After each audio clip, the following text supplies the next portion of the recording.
Assalamualaikum warahmatullahi wabarakatuh. Sebelumnya, perkenalkan nama saya Gagak Wahyu Pramulita dengan NIM 4153110057. Di sini saya akan menjelaskan tentang loss function arsitektur deep learning atau pembelajaran mendalam. Materi yang akan saya bahas meliputi 3 kategori loss function, yaitu ada probabilistic losses, regression losses, terus ada Hence losses untuk maksimum margin classification-nya. Selanjutnya, dan dari masing-masing kategori tersebut saya akan menjelaskan satu contoh loss function, yaitu binary cross tropy. Terus selanjutnya ada MSE dan Hence loss-nya. Sebelum kita masuk ke materi, ke jenis-jenis loss function-nya, kita harus memahami terlebih dahulu apa itu sih itu loss function-nya. Dalam deep learning ini, loss function adalah fungsi yang digunakan untuk mengukur seberapa besar kesalahan antara hasil prediksi model dengan data sebenarnya.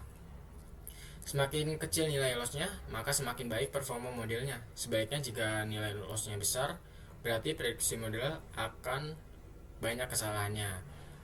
Loss function ini sangat penting karena menjadi acuan utama model saat proses training atau pembelajaran. Model akan terus menerus memperbaiki parameter dan bobot agar nilai loss semakin kecil.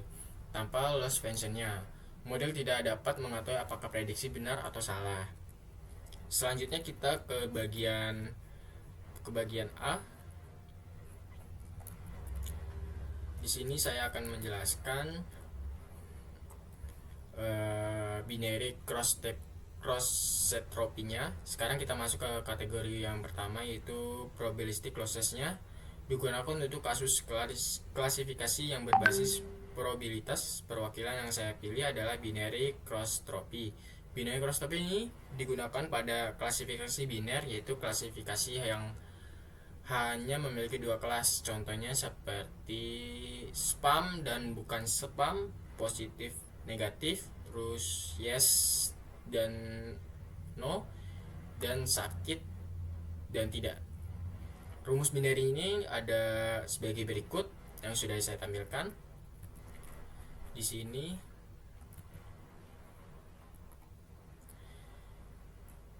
Cara kerja binary cross tropy ini adalah membandingkan proses probabilitas prediksi model dengan label sebenarnya. Jika label asli bernilai 1, maka model harus memprediksi mendekati 1. Jika label asli bernilai 0, maka model harus memprediksi mendekati 0.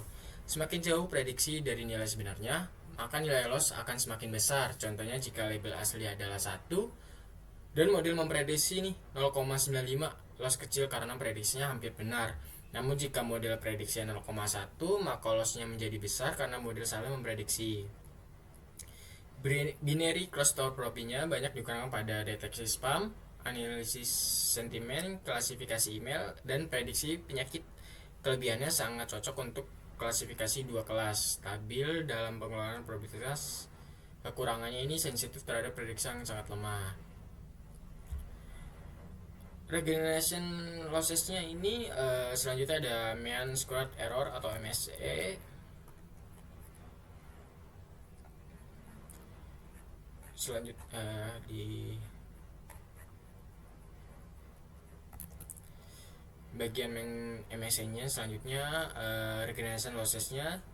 Regression losses-nya ini digunakan untuk memprediksi nilai numerik atau angka kontinu. Perwakilan yang saya pilih adalah MSE. MSE menghitung rata-rata kuadrat selisih antara hasil prediksi atau nilai sebenarnya.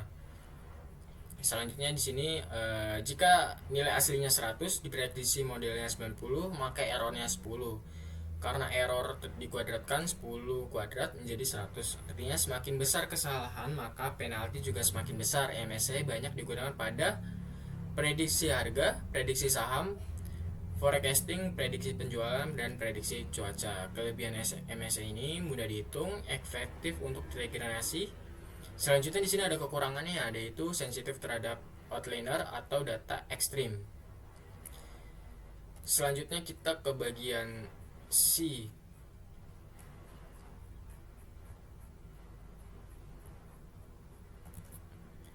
Bagian terakhir adalah Hence losses untuk maximum margin classification. Perwakilan yang saya pilih adalah Hence losses. Hence losses Hence loss sering digunakan pada algoritma support vector mekanisme atau SFM. Tujuan utama Hence loss-nya ini adalah membuat jarak antar kelas menjadi lebih jelas atau memiliki margin maksimum.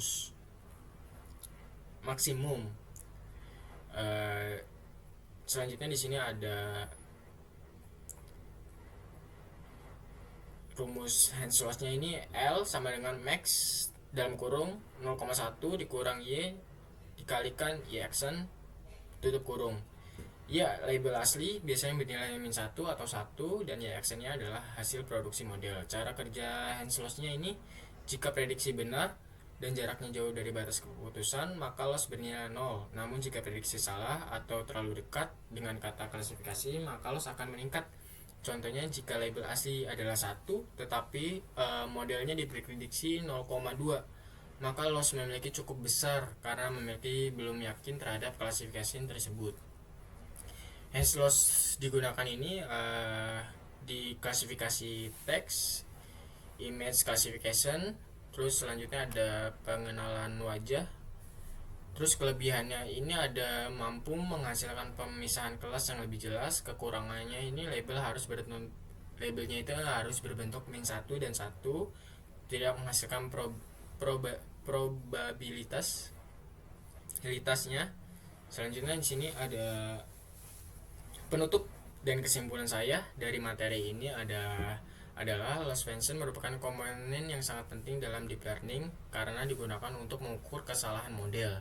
Setiap jenis loss function memiliki fungsi yang berbeda sesuai kebutuhan, yaitu ada binary cross trophy-nya itu cocok untuk klasifikasi biner. Selanjutnya ada MSE-nya ini untuk cocoknya ini untuk regresi, dan Hence loss-nya ini cocok untuk klasifikasi berbasis margin seperti SFM. Pemilihan loss function yang tepat dapat meningkatkan performa model mekanisme learningnya dan deep learning secara signifikan. Mungkin sekian penjelasan dari saya. Terima kasih. Kurang lebihnya mohon maaf. Wassalamualaikum warahmatullahi wabarakatuh.